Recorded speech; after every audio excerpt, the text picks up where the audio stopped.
গুরু বলছেন, প্রশ্ন করছেন, দিবা ও রাত্রিতে বস্তু প্রকাশক জ্যোতিটি কি? দিবা ও রাত্রিতে বস্তু প্রকাশক জ্যোতিটি কি? শিষ্য উত্তর দিলেন, সূর্য ও চন্দ্র। গুরু আবার প্রশ্ন করলেন, সূর্য ও চন্দ্র কোন জ্যোতিকে আশ্রয় করে? শিষ্য উত্তরে বললেন, চক্ষু।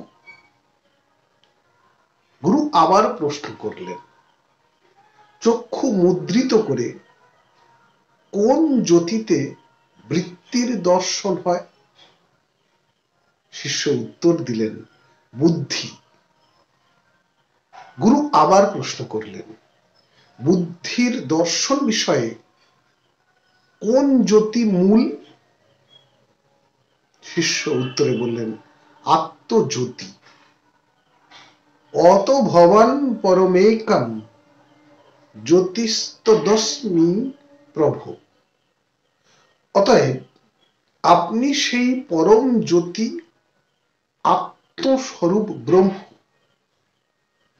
হে প্রভু, আমিও সেই পরম জ্যোতি স্বরূপ। এক শ্লোকী শ্রী শঙ্কর। বিশক আনন্দময় বিপশ্চিত স্বয়ং কুতশ্চিন্ন বিভেতি কশ্চিৎ।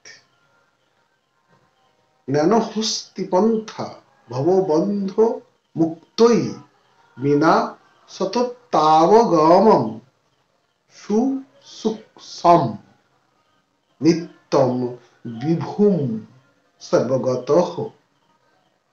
সুসূক্ষ্মম অন্তর্বহি শূন্য মনন্য মাত্মনঃ। বিজ্ঞায় সম্যক নিয়ত তমেতৎ পুমাन् বিপাপ্মা বিরজো বিমৃত্যু। বিশক আনন্দময় বিদ্বান স্বয়ং কাহাকেও ভয় করেন না বা কোথা হতেও ভয় পান না। অতি সূক্ষ্ম আত্মতত্ত্ব অবগতি ছাড়া ভববন্ধন মুক্তির আর কোনো পন্থা নেই। নিত্য বিভু সর্বগত অতি সূক্ষ্ম অন্তর ও বহিঃশূন্য নিজ আত্মতত্ত্ব সম্যক রূপে জ্ঞাত হয়ে পুরুষ পাপ রহিত, রজরহিত ও মৃত্যু শূন্য হন। কেবল অহম। শ্রী শঙ্কর। দিব্যবাণীর প্রতিধ্বনি স্বামী বাসুদেবানন্দ। শিরোনাম আত্মজ্যোতি।